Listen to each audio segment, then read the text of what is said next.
मेरा सांसद बनना एक राजनीतिक दुर्घटना थी, यानी कि एकमात्र एक्सीडेंट जो कि पहले से प्लान्ड नहीं था। ये बयान था भारत आदिवासी पार्टी से डूंगरपुर बांसवाड़ा सांसद राजकुमार रोत का। रोत के इस बयान के बाहर आने के बाद आपको पूर्व प्रधानमंत्री डॉक्टर मनमोहन सिंह की पर आधारित वो फिल्म तो जरूर याद आ गई होगी जिसका नाम था द एक्सीडेंटल प्राइम मिनिस्टर। हालांकि अब राजकुमार रोत के साथ भविष्य में होने वाले एक्सीडेंट अब एक्सीडेंट नहीं कहे जाएंगे। ऐसा इसलिए हम कह रहे हैं क्योंकि उदयपुर सांसद मन्नालाल रावत के साथ हुई जोरदार लड़ाई के बाद राजकुमार रोत ने उस वाकया को भुलाकर नए साल की शुरुआत में ही अपनी कमर कस ली है। नमस्कार, मेरा नाम है डिंपल चौहान और आपका स्वागत है पॉलिटिकल पंचायत के शो में जिसका नाम है राजनेता और कटाक्ष, जिसमें हम आज बात करने वाले हैं सांसद मन्नालाल और राजकुमार रोत की लड़ाई की बैक स्टोरी के बारे में। बात होगी दोनों के आपत्तिजनक एआई वीडियो के बारे में। साथ ही वीडियो को पूरा देखने के बाद आपको पता चलेगा कि उनकी इस लड़ाई में कौन कितना सही था और कौन कितना गलत। का नोटिफिकेशन ये इस पे बात करेंगे। इनका जिनकी जिम्मेदारी है इन बिंदु पर बात करें। तुम बताओ कि क्या चले, कैसे चले, तुम क्या होता है, कैसे बात कर रहे हो? दरअसल राजस्थान में लोकतंत्र की सबसे छोटी लेकिन सबसे मजबूत इकाई पंचायती राज के चुनावों की सुगबुगाहट अब तेज हो चुकी है। निर्वाचन आयोग द्वारा 15 अप्रैल 2026 से पहले चुनाव करवाने की पूरी तैयारियां हैं। ऐसे में पंचायती राज चुनावों के लिए राजकुमार रोत लगातार जनता के बीच जाकर जनसंपर्क कार्य करने में लग चुके हैं। कोई कसर वो नहीं छोड़ रहे हैं। बांसवाड़ा का घाटोल हो, राजसमंद जिले की कुंभलगढ़ या फिर सागवाड़ा ही क्यों न हो, रोत जनता के मुद्दों को सरकार के सामने रख आदिवासियों की आवाज खूब जोर तरीके से उठाते नजर आ रहे हैं। जनता उनको कंधे पर बैठाकर लगातार प्यार और विश्वास देती भी नजर आ रही है। ऐसे में बाप पार्टी और राजकुमार रोत की बढ़ती लोकप्रियता कहीं न कहीं बीजेपी और कांग्रेस दोनों की नींद तो जरूर उड़ा रही होगी। अवश्य आने वाले क्षेत्र में इस क्षेत्र को प्रशासन के रूप में हो या शासन के रूप में हो एक प्रतिनिधित्व देने का काम करें। पंचायत राज चुनाव में भी बीजेपी पार्टी चुनाव लड़ेगी पंचायतों में अपना। हाँ बिल्कुल, आने वाले समय में पंचायत राज चुनावों में भारत आदिवासी पार्टी यहाँ से मजबूती से चुनाव लड़ेगी। इसके अलावा बात करें मन्नालाल रावत की, जिन्होंने सांसद राजकुमार रोत पर बैठक में मुद्दों से हटकर बात उठाने के आरोप लगाए थे।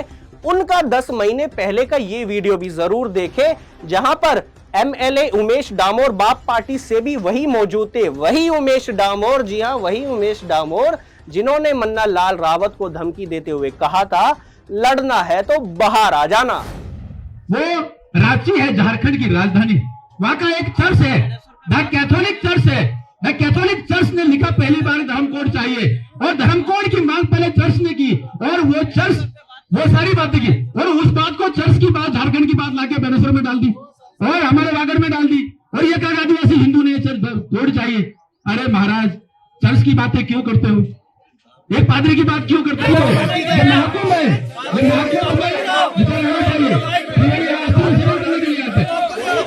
मतलब राजकुमार रोत बैठक से अलग अगर जनहित के मुद्दों के बारे में बात करे तो वो गलत, लेकिन जब सांसद मन्नालाल भरे मंच पर भड़काऊ भाषण दे तो वो सही। अरे ठहरिए, भड़काऊ भाषण का जो ये आरोप है यह हमारा नहीं बल्कि उसी समय आसपुर विधायक उमेश डामोर ने सांसद महोदय पर लगाया था। भड़काऊ भाषण देने का काम करा है, यहाँ पे लोगों को भड़काने का काम करा है। इसलिए हमारा ऑब्जेक्शन यह था कि यहाँ की जो मेले की व्यवस्था को लेकर बात करनी चाहिए, मेले के लिए हम क्या अच्छा कर सकते हैं उसके लिए बात करनी चाहिए। लेकिन ये हिंदू धर्म वगैरह ढेगड़ा इस तरह से बात करके पूरी तरह से भड़काने का काम करा है, इसका हमने विरोध करा। अब ये मन्नालाल जी ये कह रहा है कि झारखंड से लोग आए हैं, छत्तीसगढ़ के लोग आए। मन्नालाल जी को मैं ये सवाल करना चाह रहा हूँ कि क्या छत्तीसगढ़ और झारखंड को दूसरे देश के क्या भारत देश के अंदर ही राज्य है, तो ये यहाँ पे आदिवासियों के महाकुंभ में आएंगे, जबकि आए नहीं है पर आएंगे भी सही। लेकिन उनको उन आदिवासियों से इतनी नफरत क्या है? महाराष्ट्र के आदिवासियों से इतनी नफरत क्या है? गुजरात के आदिवासियों से इतना नफरत क्या है? यहाँ पे इतना विरोध क्यों कर रहा है ये? इसके अलावा भील प्रदेश और आदिवासियों के लिए अलग धर्म कोड की मांग करने वाले राजकुमार रोत भी खूब घेरे में आए। राजकुमार रोत लगातार भील प्रदेश करने की मांग करते ही नजर आए हैं। हाल ही में उन्होंने संसद में भीली भाषा में कविता सुनाकर राजस्थान को संदेश भी दिया। भीली भाषा का खैर अपना महत्व है, पर इसी कारण वो विपक्ष के निशाने पर हमेशा रहे हैं। रोत कहते हैं कि आदिवासी हिंदू नहीं है, और इसी वजह से मन्ना लाल रावत उनको घेरने का एक भी मौका नहीं गवाते। इसके अलावा बात करें डूंगरपुर में हुई सांसद मन्ना लाल रावत और राजकुमार रोत की झड़प के बारे में, तो न केवल उस घटना ने राजस्थान बल्कि पूरे देश में चर्चा का गुब्बारा बनाकर छोड़ दिया था। ऐसे में एक आपत्तिजनक AI जनरेटेड वीडियो भी सोशल मीडिया पर खूब वायरल हुई, जिसके बैकग्राउंड में गाना लगा हुआ है माइंड गर्म है मेरा, खोपड़ी मारी सट की है। इस AI जनरेटेड वीडियो में देखा जा सकता है कि किस तरह राजकुमार रोत, बाप विधायक उमेश डामोर और सांसद मन्ना लाल रावत के बीच में ऐसी जंग चल रही है। बता दें कि इस वीडियो को राजस्थान MP की आवाज नाम के चैनल द्वारा डाली गई थी। हालांकि इसका जो ओरिजिनल सोर्स है, मतलब ये कहां पहले किसने डाला, उसका खैर पता नहीं चला है। वहीं रोत बागीदोरा विधायक जयकृष्ण पटेल के कारण भी खूब चर्चा में रहे। हाल ही में दोनों ने बांसवाड़ा में आयोजित दिशा बैठक में साथ नजर आए। जिनको नहीं पता बता दे कि जयकृष्ण पटेल पर विधानसभा में सवाल नहीं पूछने के लिए 20 लाख रुपए की रिश्वत लेने का आरोप लगा था और हाल ही में वो विधानसभा के सामने अपने बेगुनाही के सबूत पेश करते हुए भी नजर आए। कुल मिलाकर राजकुमार रोत और उनकी पार्टी हमेशा चर्चा में रही है। पिछले लोकसभा चुनाव और विधानसभा चुनाव के बाद पंचायत चुनाव में रोत से जुड़े नेता खेल पलट सकते हैं। कहीं ना कहीं इस बात की चर्चा बीजेपी और कांग्रेस के खेमे में भी होगी। यही वजह है कि मन्ना लाल रावत कोई भी मौका नहीं छोड़ते हैं। वहीं चर्चा ये भी है कि पंचायत चुनाव में राजकुमार रोत, हनुमान बेनीवाल और नरेश मीणा मिलकर राजस्थान की राजनीति की नई दिशा तय कर सकते हैं। हाल की मुलाकात ने इस सियासी चर्चा को और भी ज्यादा बढ़ा दिया है। तो आपको क्या लगता है, क्या पंचायत चुनाव में राजकुमार रोत का जादू नजर आएगा?